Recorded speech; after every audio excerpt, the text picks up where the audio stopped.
আবহাওয়ার যা পূর্বাভাস দেওয়া হয়েছে তাতে আগামী আগামী 7 দিনের মধ্যে দক্ষিণবঙ্গের জেলাগুলিতে আগামী 5 দিনই শুষ্ক আবহাওয়া থাকবে।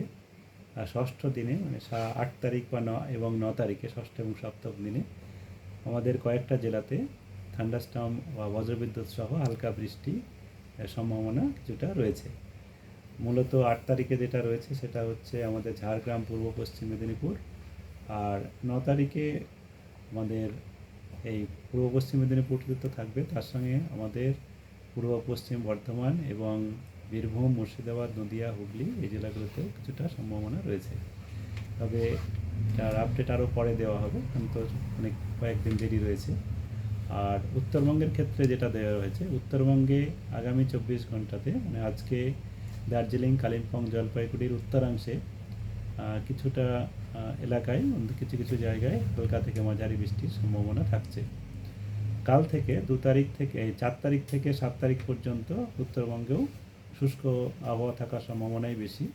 8 তারিখে হালকা বৃষ্টিপাতের সম্ভাবনা রয়েছে দার্জিলিং, কালিম্পং, জলপাইগুড়ি, এবং 9 তারিখেও সম্ভাবনা রয়েছে উপরের 5টি জেলায়।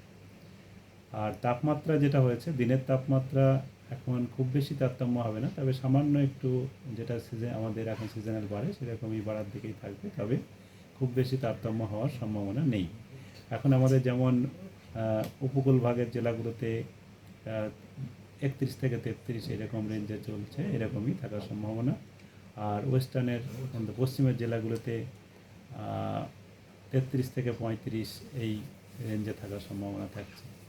ন্যূনতম তাপমাত্রা বা রাতের তাপমাত্রা এখন আমাদের যেহেতু শুষ্ক বাতাস আসা সম্ভব হয়েছে, জলীয় বাষ্প কিছুটা কমেছে, তার জন্যে গত 24 ঘন্টায় কিছু কিছু জায়গায় তাপমাত্রা কমেছে। এই কমাটা 2 থেকে 3 ডিগ্রি আগামী 2-3 দিনে আবার বেড়ে যাবে, আর স্বাভাবিক কাছাকাছি থাকবে। কলকাতা তার পার্শ্ববর্তী অঞ্চলে যেটা বলা হয়েছে, তাতে কলকাতাতে আগামী 5 দিনে শুষ্ক আবহাওয়াই থাকবে। আর তাপমাত্রা খুব বেশি তারতম্য হওয়ার সম্ভাবনা নেই। সর্বোচ্চ তাপমাত্রা 32 থেকে 34 এই রেঞ্জে থাকার সম্ভাবনা। আর সর্বনিম্ন তাপমাত্রা আগামী 21 থেকে 23 এই রেঞ্জে থাকার সম্ভাবনা রয়েছে। আগামীকালকে সর্বনিম্ন তাপমাত্রা 21, আজকে সর্বোচ্চ তাপমাত্রা 33 এবং কালকেও 33-এর কাছাকাছি থাকার সম্ভাবনা।